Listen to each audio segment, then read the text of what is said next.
Bonjour, bienvenue sur Venez Raisonnons. Nous sommes toujours heureux d'être avec vous dans ce moment de panorama prophétique d'où nous faisons les études sur le sanctuaire. Nous partageons avec vous ce que nous étudions afin de pouvoir ensemble continuer à voir les profondeurs de la parole de Dieu. Avant d'aller dans notre sujet, nous allons répondre rapidement à une question qui nous a été posée de savoir comment faire pour télécharger les vidéos.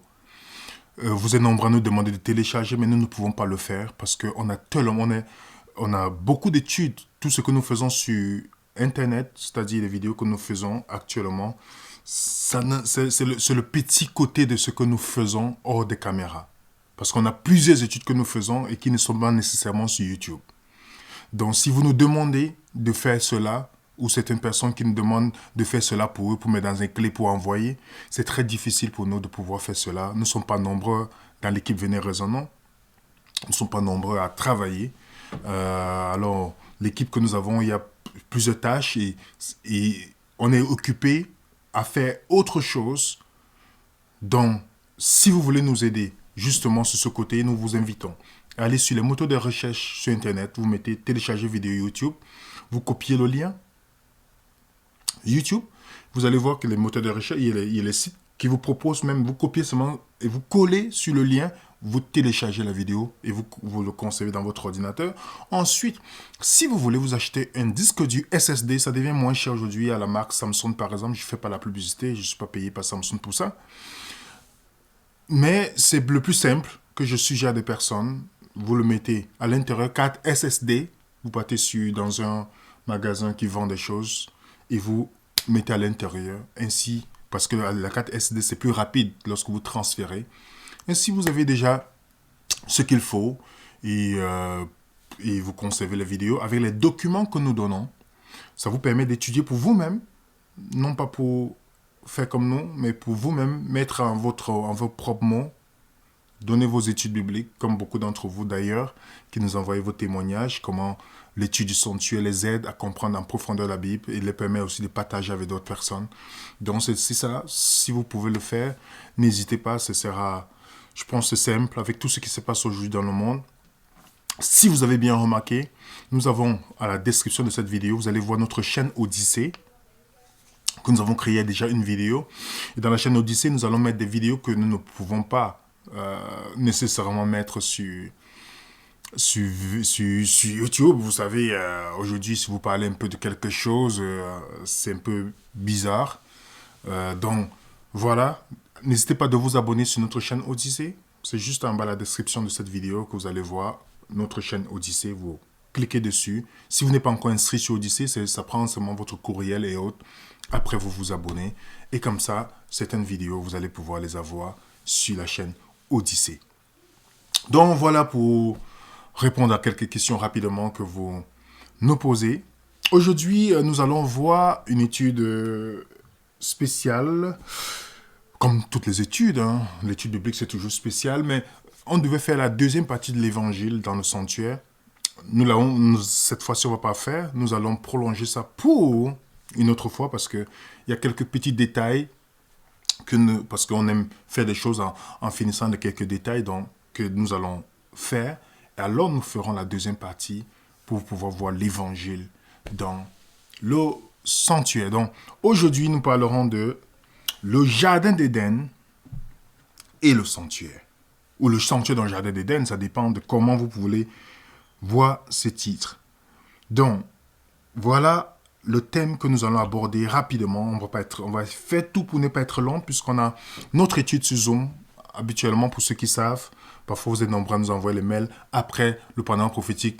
Envoyez-nous l'étude sur le code du Zoom. Envoyez-nous, vous savez, le code du Zoom, c'est toujours dans les commentaires de la vidéo qui se passe dans le panorama prophétique. On le met toujours afin que vous puissiez avoir accès.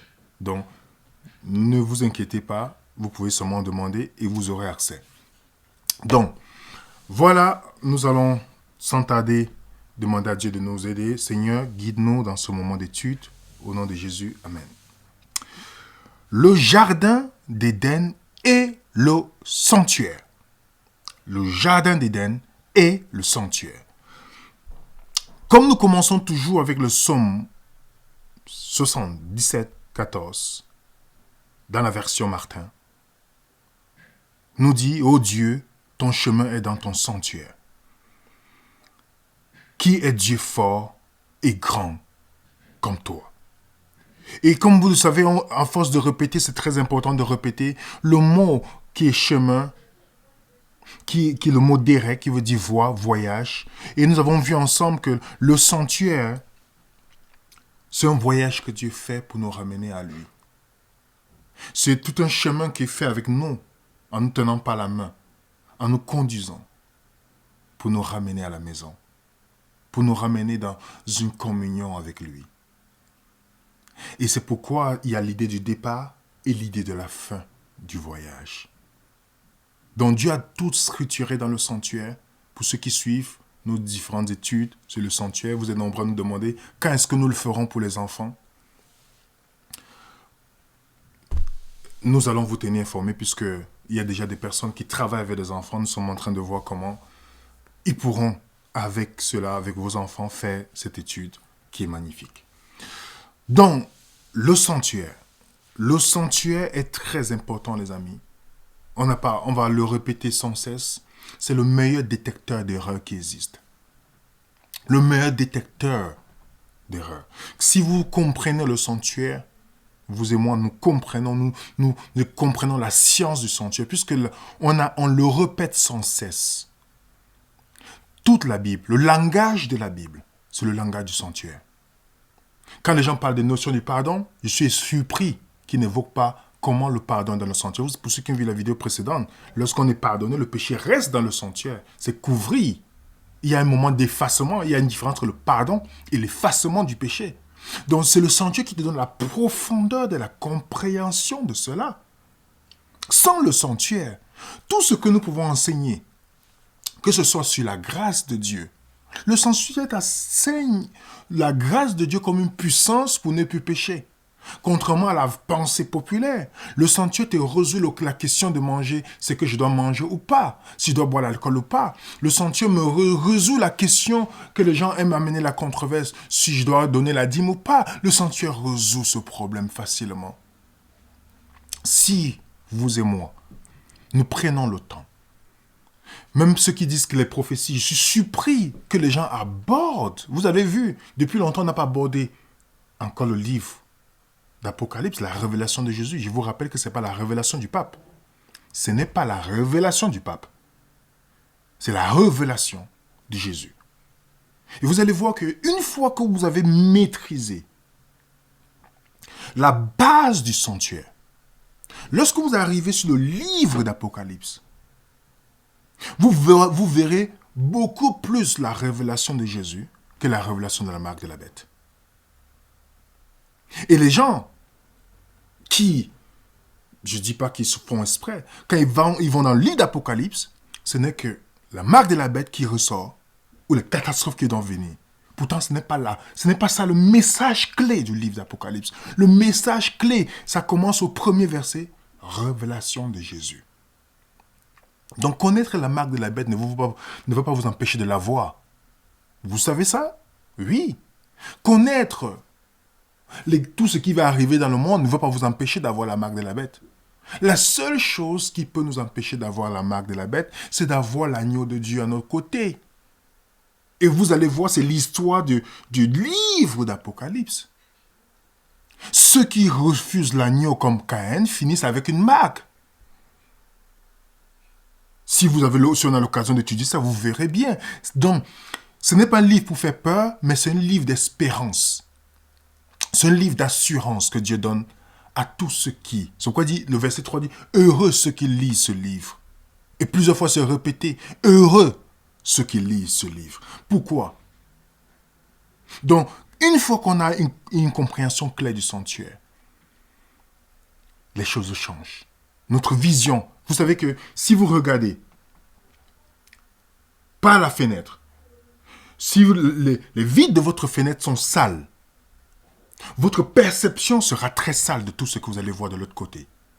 Ce sera obstrué par cette saleté qui est sur le miroir, sur la vitre de votre maison. Mais une fois que vous nettoyez, cette vitre-là, vous verrez les choses clairement.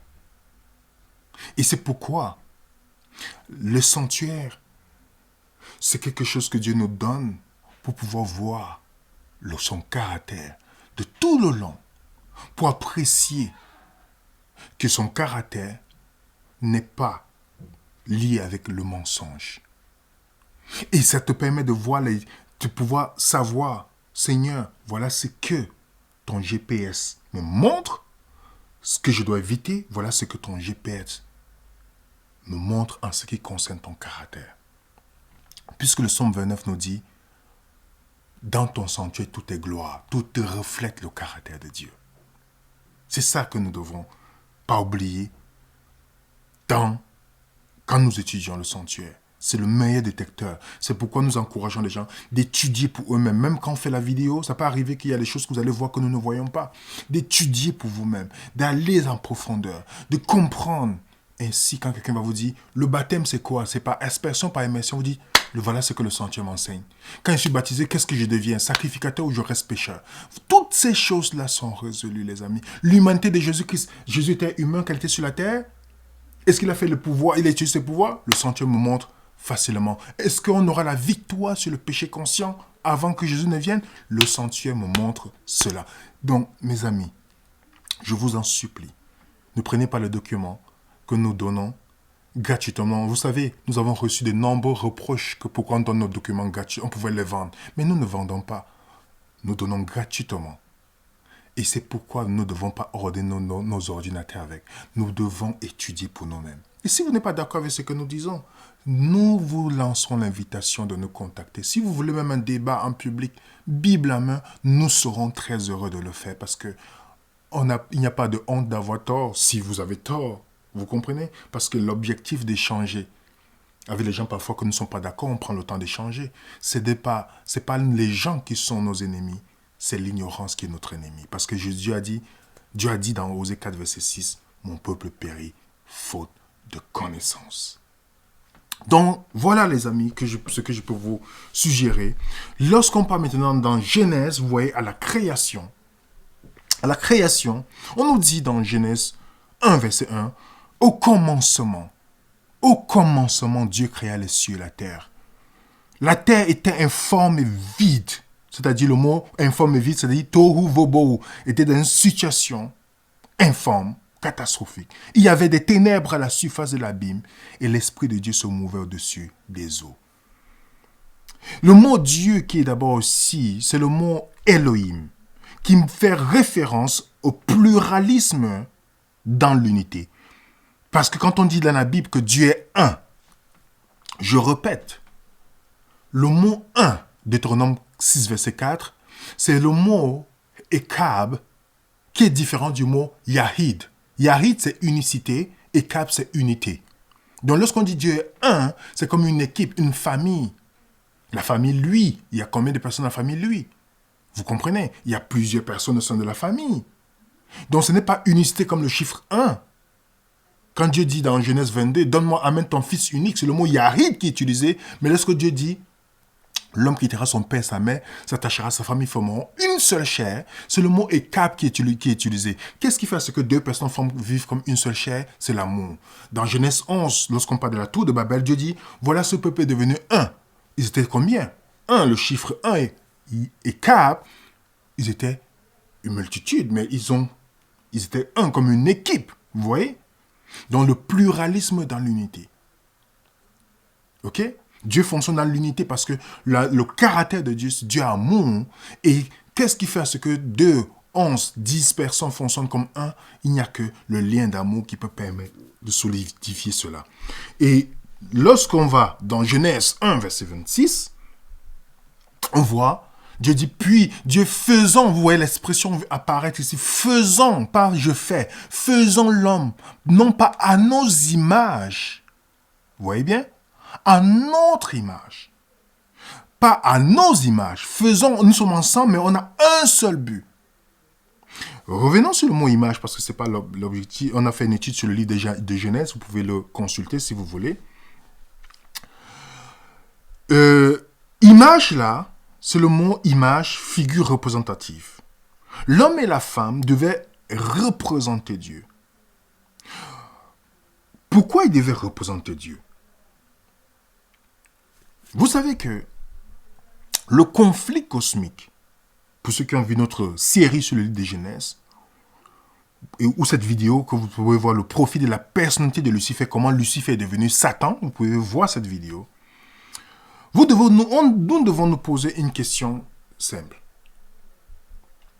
Adam et Ève ont été créés avant le péché ou après le péché? Si vous répondez à cette question, je pense qu'on aura compris au moins là où on est en train d'aller. Est-ce qu'ils ont été créés avant le péché ou après le péché? Vous pouvez mettre dans les commentaires si vous voulez. Mais vous savez simplement, ils ont été créés après la rébellion de Lucifer. Après la rébellion de Lucifer. Quand on parle dans Apocalypse 12, verset 7, on nous dit « Il eut guerre dans le ciel. Michael et ses anges combattirent contre le dragon et ses anges. » Ok? On voit déjà dans le livre, on nous parle de ce qui s'est passé dans le ciel. Ici, le mot guerre, pour ceux qui savent, c'est le mot polémos. Polémos. Il y a eu polémique, dispute, guerre dans le ciel. Le ciel, à cause de la polémique, à cause du mensonge sur le caractère de Dieu, le ciel a été polarisé. Deux camps se formaient. Michael et ses anges contre Satan et ses anges. Le tiers des anges qui sont allés avec lui. Deux camps. Parce que Satan, dans sa perception, voulait la place de Dieu sans avoir le caractère de Dieu. Vous savez que beaucoup de gens aiment le pouvoir. Ils pensent que Dieu fonctionne. Ce qui définit Dieu, c'est le pouvoir. On ne définit pas Dieu par le pouvoir. Dieu est puissant, mais il n'est pas puissant. On ne dit pas Dieu est puissance, on dit qu'il est puissant. Mais Dieu est défini par l'amour. Dieu fonctionne par le pouvoir de l'amour. Satan et tous ceux qui suivent ses idées fonctionnent par l'amour du pouvoir. Ça se retrouve même dans le christianisme. Donc, il y a eu cette polarisation qui s'est passée. Et la Bible te donne, il y a le principe biblique, c'est pourquoi j'aime beaucoup les principes qui sont donnés dans la Bible. C'est les principes que nous devons utiliser. On nous dit, un seul témoin ne suffira pas contre un homme pour constater un crime ou un péché quel qu'il soit. Un fait ne pourra s'établir que sur la déposition de 2 ou 3 témoins. Vous comprenez? Pour établir un fait, il faut 2 ou 3 témoins. Lorsqu'un faux témoin s'élèvera contre quelqu'un pour l'accuser d'un crime, lorsqu'un faux témoin s'élèvera, vous voyez, les deux hommes en contestation comparaîtront devant l'Éternel, devant les sacrificateurs et les juges alors en fonction. Alors, dans ce contexte ici, il est très simple. Qui est l'accusateur? L'accusateur, c'est l'ennemi, Satan. Et qui a accusé ce Dieu? Est-ce que Dieu peut être juge en même temps être accusé? Vous savez, vous allez dire, non, c'est pas possible. Oui, on nous dit que s'il y a un accusateur et il a un accusé, les deux doivent comparaître soit devant Dieu ou devant les sacrificateurs ou les juges, les sacrificateurs qui sont aussi parfois des juges, les juges en fonction. Alors, vous comprenez pourquoi Adam et Ève ont été créés après le péché, pas avant. Parce que les juges, c'est ceux qui n'ont jamais été présents lorsque la situation s'est passée, pour pouvoir avoir les deux versions afin de répondre. Ok? Et c'est pas pour rien que lorsqu'on va revenir sur Lucifer dans Ézéchiel 28, on te dit, je te jette par terre, je te livre en spectacle devant les hauts rois, qui étaient des rois de la terre, à qui Dieu a donné le pouvoir de gouverner la terre. Livrer en spectacle, ici, c'est le concept de dire juger. C'est pourquoi dans Ésaïe 43, Dieu dit, vous êtes mes témoins. Témoins de Dieu dans quoi? Dans ce conflit cosmique. Et vous savez ce qui s'est passé après le péché? L'homme a perdu sa fonction de juge. Et c'est pourquoi Paul parle de ça dans quel sens maintenant? Il ne parle plus de ça dans le sens euh, du présent, il parle du futur, parce que quand l'homme a péché, il a perdu cette fonction. Ne savez-vous pas que les saints jugeront le monde? Mais il parle du futur. Vous lisez Apocalypse chapitre 20. C'est à ce moment que nous allons juger. Il dit, et si c'est pas vous que le monde est jugé, êtes-vous indigne de rendre les moindres jugements? Ne savez-vous pas que nous jugerons les anges?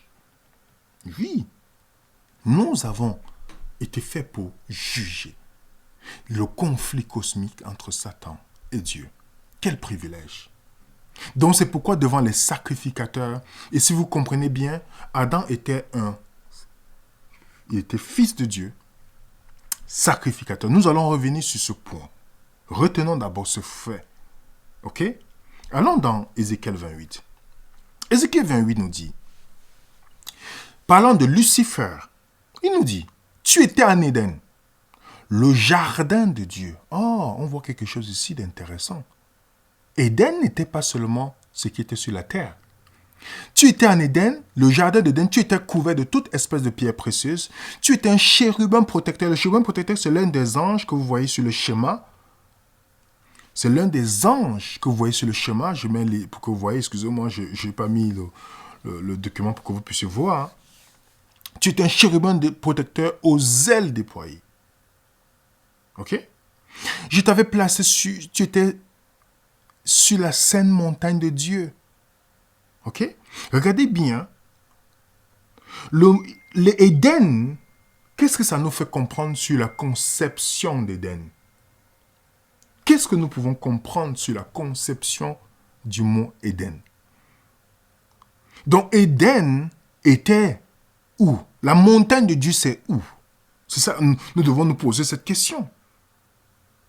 Déjà, revenons dans Genèse 2, verset 8. Vous voyez bien, regardez bien ce que Dieu dit ici. Puis l'Éternel Dieu plantant un jardin en Éden, du côté de l'Orient, il mit l'homme qu'il avait formé. Ok? Il a planté. Le mot Éden, c'est le mot plaisir, délice, terre de béatitude, terre heureuse. Ok? Donc,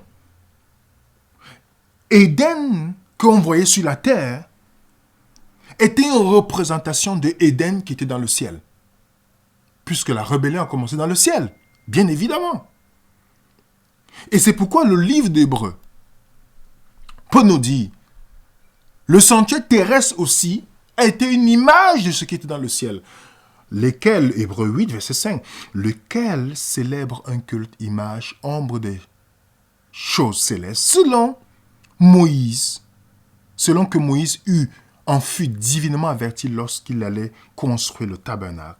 Est-ce lui fut-il dit de faire tout d'après le modèle qui t'a été montré sur la montagne. Le mot là, c'est tupos, c'est-à-dire un exemple, un type, une figure, une image. Donc, Éden, le jardin d'Éden était une représentation aussi du jardin de l'Éden qui était dans le ciel ou sur la sainte montagne de Dieu. Ok? Si on revient dans Ésaïe 14, voilà ce que on peut vous comprendre encore de l'ennemi. Tu disais dans ton cœur, je monterai au ciel. Je lèverai mon trône au-dessus des étoiles. Je m'assiérai sur la montagne de l'assemblée à l'extrémité du septentrion. Je monterai sur le sommet des nues, je serai semblable au Très-Haut. Remarquez bien, il sera à la montagne de l'assemblée à l'extrémité du septentrion, c'est-à-dire du côté du nord. Pour ceux qui ont vu le sanctuaire et la révélation des pains de proposition, on avait parlé de ce point, le côté septentrion du sanctuaire, c'est la table des pains de proposition. Et nous savons, c'est là où l'ennemi veut s'asseoir, là où il y a la parole de Dieu. Vous voyez, son conflit est contre la parole de Dieu. Il a commencé par remettre en question le caractère de Dieu, remettre sa parole en question. C'est pourquoi on parle verset, controverse. La grande controverse est contre la parole de Dieu. Donc, revenons toujours sur notre point, Adam était sacrificateur sur lequel l'ennemi Adam devait juger le conflit cosmique. Maintenant, venons sur Genèse 2. On va commencer à voir quelques petits détails. Pour vous rappeler, le premier sanctuaire dans le jardin d'Éden n'était pas fait pour les sacrifices. C'était fait pour la communion. Vous allez voir que le rôle des sacrificateurs, c'est ceux qui devaient passer plus de temps dans la communion avec Dieu.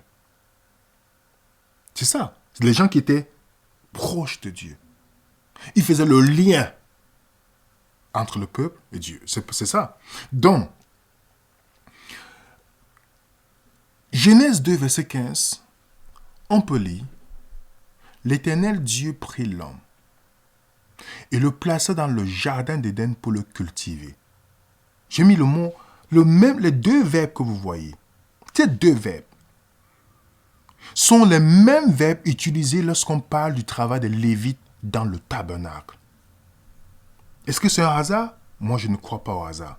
Vous lisez Nombre 3, verset 7 à 8, Nombre 8, verset 26, Nombre 18, verset 3 à 4.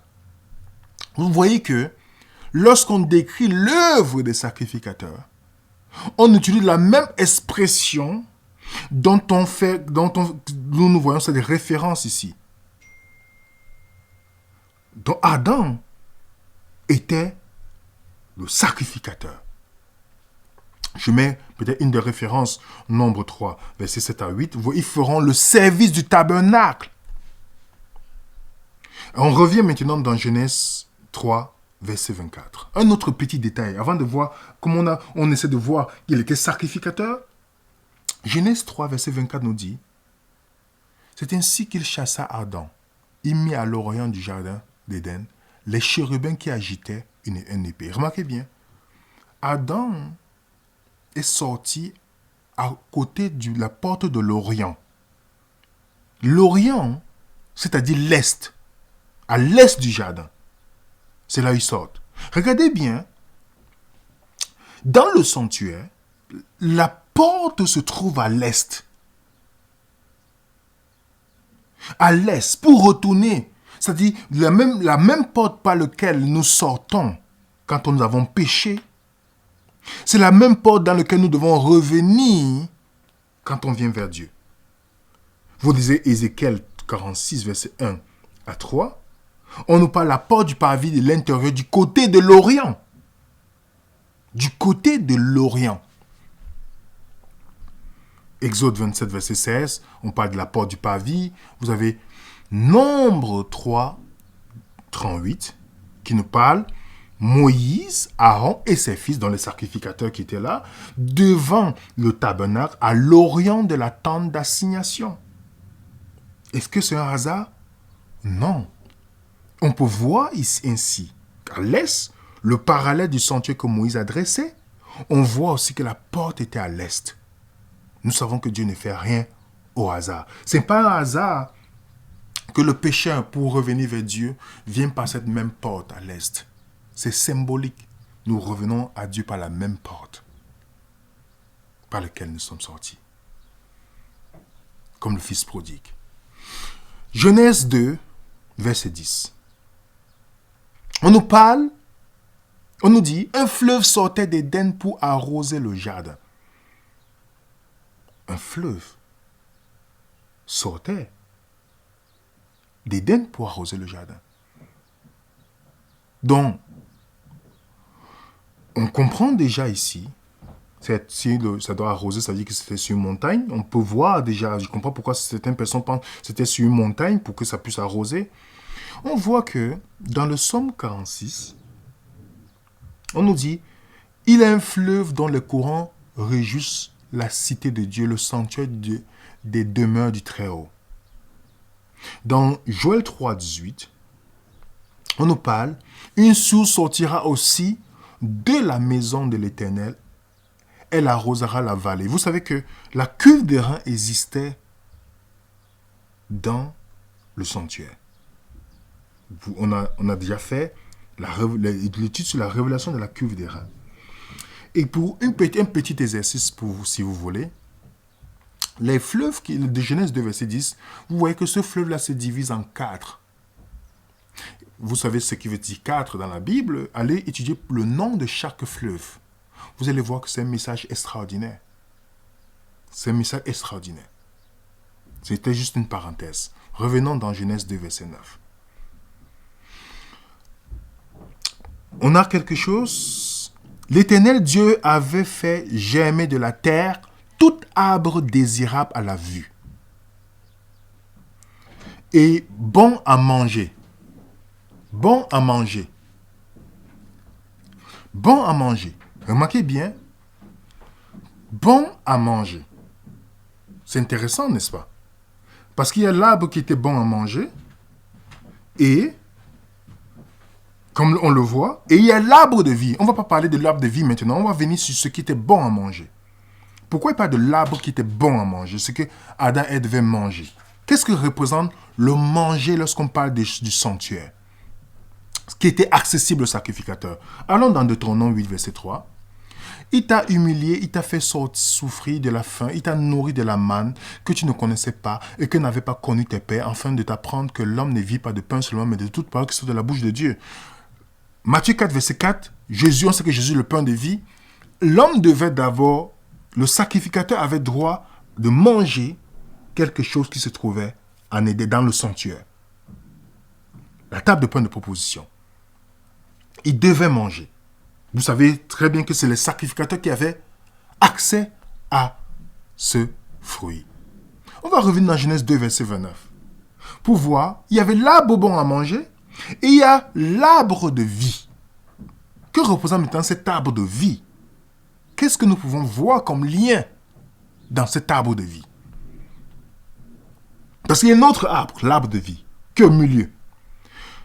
Exode 37, verset 17 à 22. On nous dit, il fit le chandelier d'or, battu, son pied, sa tige, ses calices, ses pommes, ses fleurs étaient d'une même espèce. 6 branches sortaient de ses côtés et 3 branches du chandelier. Le verset 19 nous dit, il y avait sur une branche 3 calices en forme d'amande, une pomme, des fleurs. Sur une autre branche, 3 calices en forme d'amande, avec des pommes, des fleurs. Il en était de même pour les 6 branches sortant du chandelier. La tige du chandelier, il y avait des 4 calices en forme d'amande, avec les pommes et les fleurs. Remarquez bien, c'était la forme d'arbre. Vous lisez par exemple dans 1 Roi 7,49. On nous dit la même chose. Le chandelier d'or pur, 5 à droite, 5 à gauche, devant le chantier, avec les fleurs et les lampes et les mouchettes d'or. Alors que représente ce chandelier? On dit que le chandelier était comme des fleurs. Ok? Donc comme l'arbre. Que représentait cet arbre de vie? Jean 1, verset 9 nous dit, cette lumière était la véritable lumière qui, en venant dans le monde, éclaire tout homme. Ok? Jésus dit, je suis la lumière du monde. Remarquez bien dans Jean 8, verset 12, il nous dit, Jésus le parla de nouveau et dit, je suis la lumière du monde. Celui qui me suit ne marchera pas dans les ténèbres, mais il aura la vie, la lumière de la vie.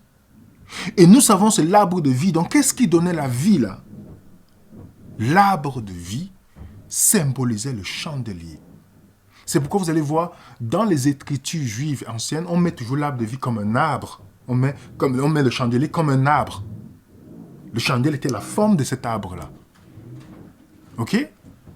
Donc, on voit déjà des similitudes qui sont entre ce sanctuaire,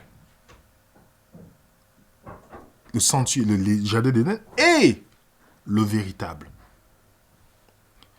Dieu avait mis tout ça pour communier, pour que l'homme puisse communier. Il y a encore d'autres choses que vous pouvez voir. J'ai mis ça sur la documentation pour vous. Tous les métaux qu'on retrouve dans le jardin d'Éden, c'est les mêmes métaux qu'on retrouvait chez les sacrificateurs et dans le sanctuaire, dans la tente d'assignation. Tous ces métaux-là, pour la documentation, vous allez en recevoir cela. Genèse 2, verset 16. Maintenant, nous allons lire.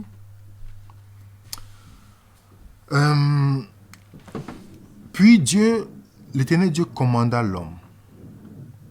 en disant, tu mangeras librement de tout arbre du jardin. Mais quant à l'arbre de la science du bien et du mal, tu ne mangeras point, car dès que le jour où tu en mangeras, tu mourras. Dieu ne dit pas que je vais te tuer, c'est que la conséquence, c'est que tu vas mourir. Remarquez bien le mot, l'Éternel Dieu commanda à l'homme. Dans cette phrase, regorge les commandements de Dieu. Je me dis, mais c'est pas possible. Comment c'est possible que dans cette phrase, il y a les commandements de Dieu? Je vais vous prendre une question simple. Quand Dieu dit, Adam et Ève ont péché en transgressant les 10 commandements, parce qu'ils n'ont pas suivi cette phrase-là. Tu ne voleras point. Exode 25, qu'est-ce qu'ils ont fait? Ils ont pris le fruit que Dieu avait dit de ne pas manger. N'est-ce pas? Qu'est-ce qui permet de faire de la distinction entre le bien et le mal? L'arbre de la connaissance du bien et du mal. Qu'est-ce qui nous permet de savoir ce qui est bien et mal? C'est la loi de Dieu, n'est-ce pas? Ils ont volé. Ils ont fait le faux témoignage. Ils n'ont pas honoré le Père qui est Dieu. N'est-ce pas? On est toujours ensemble? Ils ont eu un autre Dieu que Dieu. Il y a une représentation quelconque de ceux qui sont dans les cieux et sur la terre. Satan s'est fait passer par le serpent. Il y a le faux prononçant le nom de Dieu en vain. Ce qui s'est fait. C'est-à-dire un faux témoignage sur Dieu. Ils ont commis l'adultère spirituel. Vous savez, l'adultère, ce n'est pas seulement physique, c'est spirituel. C'est-à-dire le fait d'aller avec l'ennemi que d'aller avec Dieu. Qu'est-ce qui faisait qu'on peut savoir que Dieu est le Créateur? C'est le sabbat, vous lisez Ézéchiel 20, verset 12 et le verset 20. C'est le sabbat qui est un signe qu'on peut reconnaître que Dieu est notre Créateur. Est-ce qu'ils ont reconnu Dieu comme le Créateur? Non. Ils n'ont pas honoré le Dieu qui est le Père. Ils ont fait le faux témoignage. Elle a convoité, tu ne convoiteras point. Elle a dit que le fruit est agréable à la vue. Et Jacques 2, verset 10 nous dit, si tu pêches contre un commandement, tu vas pécher contre tout le reste. Donc, en refusant d'obéir à cela, qu'est-ce qui s'est arrivé? Ils ont transgressé la loi de Dieu. Et qu'est-ce qui s'est passé? Le salaire du péché, c'est la mort.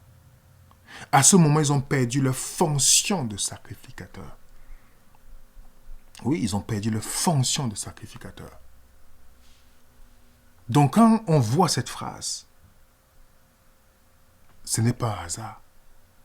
C'est pourquoi ceux qui touchaient l'âge, comme dans l'histoire de 2 Samuel, celui qui a touché l'âge, c'est Uza, vous savez qu'il est mort. Et maintenant, après le péché, c'est là où Dieu instaure le système sacrificiel, lorsque l'homme a péché. Le système sacrificiel, c'est de le ramener encore à la fonction de sacrificateur. Vous savez très bien, à la fonction de sacrificateur. Genèse 3, verset 8 nous précise clairement que lorsque ils ont péché, Adam et Ève, on nous dit bien, ils entendirent la voix, d'autres versions disent la parole de Dieu qui parcourait le jardin. Qui est la parole de Dieu? Il ne pouvait plus être la présence de Dieu, il se cachait de la présence de Dieu. C'est la parole de Dieu qui parcourt pour venir leur annoncer la bonne nouvelle, pour dire vous avez péché, mais il y a une possibilité. Il passe au jugement. Dieu lui dit, où es-tu? Pour qu'il voit comment il s'est séparé de Dieu. Et Dieu, dans le jugement de Dieu, qui est une très bonne nouvelle, parce que si on accepte l'agneau, la miséricorde triomphe du jugement.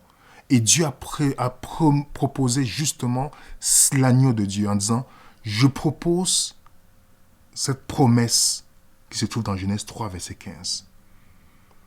La promesse de l'évangile. Je mettrai inimitié entre toi et la femme, entre ta postérité et sa postérité, celle-ci t'écrasera la tête et tu le blesseras la tête. Dieu envoie ici une promesse du Messie promis, qui doit venir pour pouvoir restaurer Adam dans sa fonction. Et comment Dieu fait pour justifier Adam, puisqu'il ne peut pas être justifié? Qu'est-ce que Dieu fait? Il ne peut pas être justifié par la loi de Dieu, c'est un pécheur. Une loi injuste, une loi juste ne peut pas justifier un pécheur. Dieu propose qu'un animal soit sacrifié. Et c'est ainsi, par cet animal, la peau revêtie recouvre Adam et Ève. Ok? Le premier sacrifice, système sacrificiel initié par Dieu pour la restauration de l'homme. C'est le premier, parce que sans effusion de sang, il n'y a pas de pardon pour les péchés. Et vous savez très bien que dans Lévitique 8, vous aurez dans la documentation, versets 7 à 13, les sacrificateurs devaient être revêtus de la tunique, d'une tunique unique. Ils devaient être revêtus d'une tunique. La même manière que Adam et Ève sont revêtus pour être acceptés devant Dieu. C'est la justice de Dieu, parce qu'il n'y a rien qui nous recommande. C'est pour les sacrificateurs devaient aussi abhorrer cela qui signifiait la justice de Dieu. Genèse 3, verset 24, nous parle des chérubins.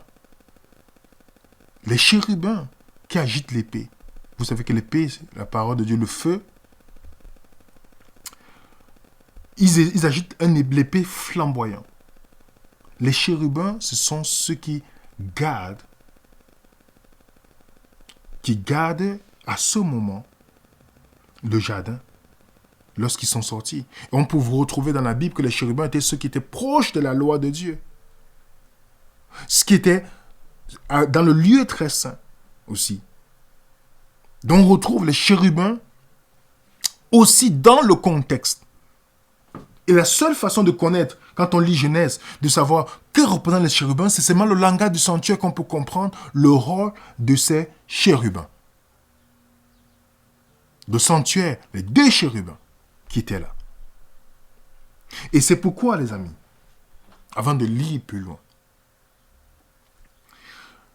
tous ces détails du sanctuaire, ça nous montre que depuis le début, vous allez voir, pour ceux qui veulent faire cet exercice, vous allez voir que dans le livre d'Apocalypse, les trois premiers chapitres de Genèse sont en parallèle avec les 3 derniers chapitres d'Apocalypse.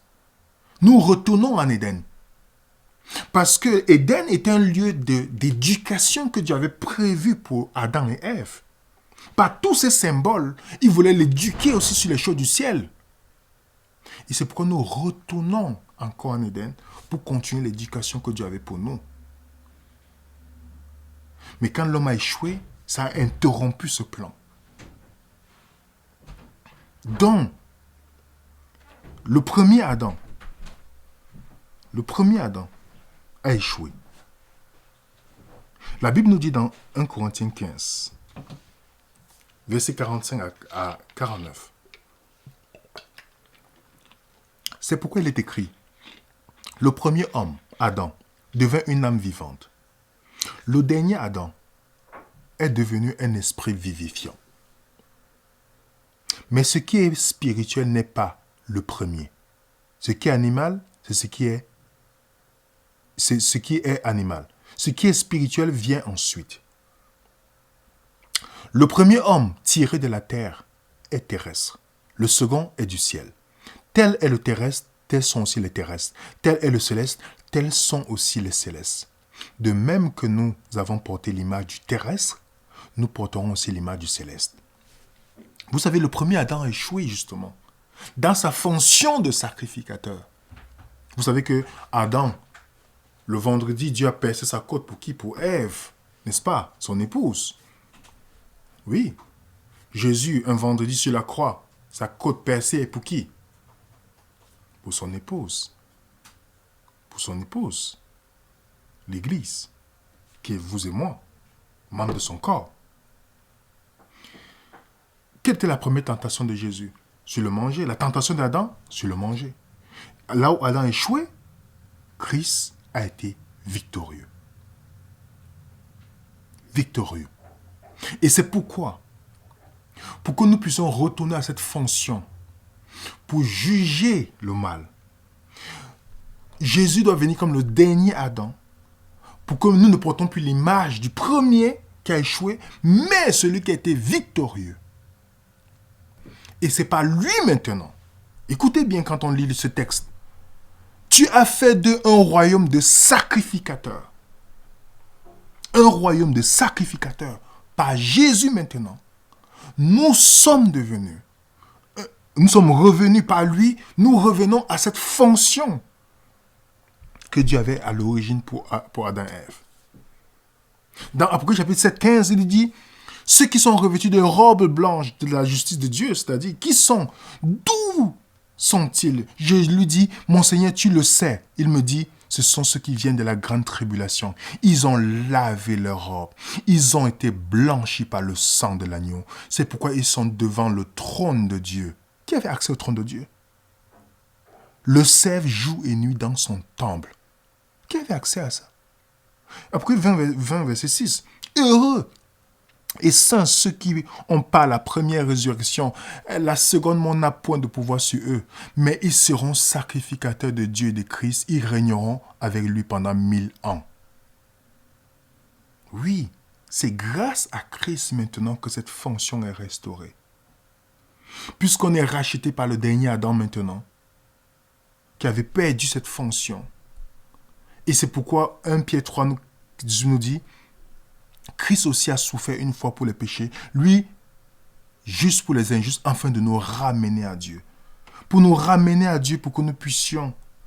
C'est pourquoi vous voyez dans la Bible le parcours de Christ dans le sanctuaire céleste, l'objectif de Christ au fur et à mesure dans le ciel, c'est justement pour que à la fin, nous tous, nous puissions abhorrer la fonction de sacrificateur pour être témoins de Dieu dans cette grande controverse, dans cette lutte entre le bien et le mal. Et c'est un privilège que Dieu nous donne, puisqu'aujourd'hui, il fait de nous un royaume de sacrificateurs. C'est pourquoi nous revenons par la porte de l'Est. Nous revenons par cette porte. Il n'y a pas un autre accès que la porte que Dieu a prévue. Et on a expliqué que lorsqu'on vient en tant que pécheur par la porte, il y a les dons que Dieu nous donne déjà à la porte parce qu'on aura besoin sur la suite de notre parcours. On a le bleu, l'obéissance à la loi de Dieu parce que le sacrificateur devait être exemplaire. On a le rouge qui est le salut, on a le violet qui est la royauté. Et nous avons le blanc qui est la justice de Dieu. Et tous ces instruments que Dieu a mis, une fois qu'on a traversé la porte, qu'on a accepté, comme Adam, la substitution, que l'agneau meurt à ma place, quand je passe par la cuve des reins, je deviens sacrificateur pour Dieu. Parce que c'est les sacrificateurs qui vont régner avec lui. Et c'est pourquoi on a vu que lorsqu'on vient vers lui, nous devons accepter le sacrifice. On passe par la porte. Jésus est la porte. OK? Et ensuite, on accepte le sacrifice. On doit être baptisé quand on passe par le baptême. Pour entrer maintenant dans la tente d'assignation, nous devons manger le pain tous les jours, la parole de Dieu. On doit se nourrir tous les jours. Ensuite, nous devons être des intercesseurs, des gens qui prient, des sacrificateurs. Oui, ils avaient ce rôle. Ensuite, je dois être la lumière du monde et la loi de Dieu écrite dans mon cœur. Donc, ce que Jésus a fait pour vous et moi, c'est de nous ramener par son sacrifice, nous ramener pour que nous puissions retourner à la fonction que Adam avait perdue. C'était l'objectif de Christ, restaurer, pour qu'à la fin, nous puissions, après chapitre 20, nous dit, on va s'asseoir pour juger qui? Satan et ses anges, et tous ceux qui ont refusé. On va s'asseoir, Dieu va ouvrir les livres, parce que là, notre fonction sera restaurée. Quand Paul dit, ne savez-vous pas que nous jugerons? Il parle de ce temps-là. Cette fonction sera restaurée, puisqu'on est devenu sacrificateur avec Christ, et nous allons juger ensemble. Ça, c'est pas magnifique ce que Christ a fait pour nous? C'est pourquoi, dans Apocalypse chapitre 22, verset 7, il dit, Que celui qui a les oreilles entende ce que l'Esprit dit aux églises. À celui qui vaincra, je donnerai à manger l'arbre de vie qui est dans le paradis de Dieu. Vous lisez l'Apocalypse chapitre 20, 21, 22, 23, vous allez voir, 21, le chapitre 21 à 22, vous allez voir la même description. On revient encore à l'arbre de vie. On revient encore au point initial pour continuer l'éducation. C'est pourquoi vous allez voir, l'éducation a été interrompue à Genèse chapitre 3 par le péché. Tout ce que vous voyez de Genèse chapitre 3 jusqu'à que Jésus restaure les pécheurs, c'est pour ramener encore, pour nous ramener dans le plan. C'est pourquoi on quitte le titre d'une étude qu'on est en train de préparer, c'est d'Éden en Éden. Comment on revient en Éden. Et Jésus a toujours tout le temps ramené tout le monde en Éden. N'avez-vous pas vu au commencement comment Dieu a créé? En Éden. On doit retourner en Éden pour continuer le plan que Dieu avait donné. Et vous savez, généralement dans notre perception, lorsqu'on parle du sanctuaire, on aime toujours dire « Ah, le sanctuaire c'est pour le péché, pour sauver le péché. » Mais on oublie le premier rôle du sanctuaire dans les Saintes Écritures. La première raison pour laquelle je l'ai mis par ordre sur le document pour que vous puissiez voir. La grande controverse a commencé dans le ciel. Le caractère de Dieu a été remis en question en disant que Dieu est injuste, sa loi ne peut être observée. Donc, le premier rôle du sanctuaire, mes chers amis, il faut que nous retenons cela. C'est de justifier le nom de Dieu devant tout l'univers. C'est le premier rôle du sanctuaire. Justifier le nom de Dieu devant tout l'univers. Le deuxième point que vous voyez, c'était de sécuriser la loyauté des autres mondes qui n'ont pas péché. Puisque Satan a mis le doute dans leur cœur, il fallait sécuriser cela. Et le troisième but du sanctuaire, c'était d'accomplir la provision pour le salut du pécheur, pour le ramener à la fonction initiale sacrificateur. Et le dernier point, c'était de détruire le mal et l'auteur du mal. Donc, n'oublions pas ça, les amis. Que nous allons retourner en Éden. Oui. Nous allons retourner en Éden. Pour tous ceux qui ont des questions ou autre chose, voilà notre adresse email. Mais retenons une chose. Je fais cette étude pour que nous puissions voir que la Bible est regorgée que le langage du sanctuaire. Si nous voyons de Genèse jusqu'à le langage du sanctuaire, ça doit attirer notre attention. Pourquoi? Beaucoup de gens, vous savez le nombre de personnes qui ne connaissent pas le sanctuaire, qui sont dans des confusions dans le monde parce qu'ils ne connaissent pas le sanctuaire. On a vu ensemble que les sacrificateurs ne se voilaient pas pour entrer dans le sanctuaire, c'est pas vrai? Pourtant, les gens aujourd'hui disent qu'il faut se voiler. Mais on a vu qu'il y avait les femmes qui étaient aussi sacrificateurs, mais qui n'avaient pas la fonction sacerdotale. Il y avait les femmes prophétesses. Il y avait les femmes à l'entrée de la tente d'assignation. Il y avait les femmes dans la tribu de Lévi, mais qui n'avaient pas la fonction sacerdotale. Elles avaient leur rôle, pas qu'elle est moindre. Mais aujourd'hui, il y a des gens qui disent qu'il faut se voiler pour aller vers Dieu. On a vu ensemble dans Exode 34 que c'est les pécheurs qui ont demandé le voile quand Moïse, quand il est entré devant Dieu, il a enlevé le voile. Le sanctuaire te résout cette question. C'est le langage du sanctuaire. S'il y avait un Éden, avant, quand le sacrifice est venu, seulement pour nous restaurer, pour nous ramener encore à la fonction à l'intérieur. C'est pourquoi on passe par le sacrifice pour avoir accès à l'intérieur, à la tente d'assignation et tout ce qui est à l'intérieur. On passe par ça et le baptême, la nouvelle naissance, et on change de fonction pour retourner faire cette fonction. C'est pas magnifique? Donc, le système sacrificiel que vous voyez, le parvis, c'est juste pour, on doit passer par là pour avoir maintenant l'accessibilité à tout ce qui est dans la tente d'assignation, c'est-à-dire rencontre avec Dieu. Et c'est pourquoi, quand Adam et Ève ont péché, Dieu établit cela pour dire, vous passerez par là maintenant pour retourner à moi, pour retourner dans votre fonction de sacrificateur. Et grâce à Jésus, on peut dire, il a fait de nous des royaumes de sacrificateurs. Oui, pas Jésus-Christ maintenant, c'est une très bonne nouvelle. Pas Jésus-Christ, notre fonction est restaurée. Si nous y croyons jusqu'à la fin, nous régnerons avec lui pour exercer cette fonction qu'il nous a donnée. Quel privilège Dieu nous a donné, les amis. Quel privilège de faire de nous des royaumes de sacrificateurs par Jésus-Christ. Donc, étudions le sanctuaire, fouillons, comprenons à moindre détail. S'il y a une hérésie ou quelque chose que vous devez toujours vous dire, comment je peux le voir dans le sanctuaire. Quelqu'un m'appelait une fois pour me demander, comment je peux savoir qu'il y a telle ou telle chose. Je dis, allons dans le sanctuaire. Est-ce que tu vois? Ça correspond à ça? Non. Éliminé. Le sanctuaire résout le problème facilement. Facilement. Et c'est pourquoi nous devons l'étudier, les amis. Et nous mettons notre adresse email pour toute question, pour toute chose. N'hésitez pas à nous contacter.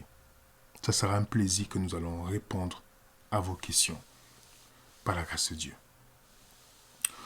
En tout cas, merci pour votre attention, pour ce partage. Nous allons faire le sanctuaire et l'évangile pour la deuxième partie pour montrer comment le sanctuaire nous montrera la victoire, comment nous allons avoir la victoire sur le péché. Le sanctuaire nous montre. Ceux qui vous disent on ne peut pas avoir la victoire sur le péché avant que Christ ne vienne, ils vous trompent. Le sanctuaire montre comment Dieu a prévu ce point. Donc, nous vous remercions, les chers amis. N'hésitez pas, si vous le voulez bien, pour que cette vidéo soit référencée tant que nous sommes encore sur YouTube, de mettre un coup de pouce sur cette vidéo et de nous contacter au cas si vous avez des questions ou des suggestions. Notre adresse email est devant vous. Et nous vous remercions aussi pour le partage, pour ceux qui partagent les vidéos et pour ceux qui étudient pour partager, pour tous vos témoignages. N'hésitez pas d'être avec nous tout à l'heure sur le Zoom. Et le code est déjà sur les commentaires de cette vidéo. Et ce sera un plaisir que nous allons étudier. On aura une étude importante sur Zoom tout à l'heure. Et nous vous invitons de nous rejoindre pour partager ce moment. Que la paix du Seigneur soit avec vous, mes chers amis. Et au nom de l'équipe Venez Raisonnons, nous vous souhaitons un bon après-midi pour certains, bonne journée pour d'autres, et bonne soirée pour certains, dépendamment du continent où vous êtes, parce que vous êtes nombreux un peu partout à nous contacter. Et nous disons à la prochaine. Si vous n'êtes pas encore abonné sur Venez Raisonnons, abonnez-vous. Vous mettez la cloche de notification pour pouvoir être au courant de tout ce que nous ferons. Et si vous n'êtes pas encore abonné sur notre chaîne Odyssée, le lien est juste à la description de cette vidéo. Merci encore pour tout et merci pour vos prières, pour vos encouragements. Que la paix du Seigneur soit avec vous. À très bientôt sur Venez Raisonnons.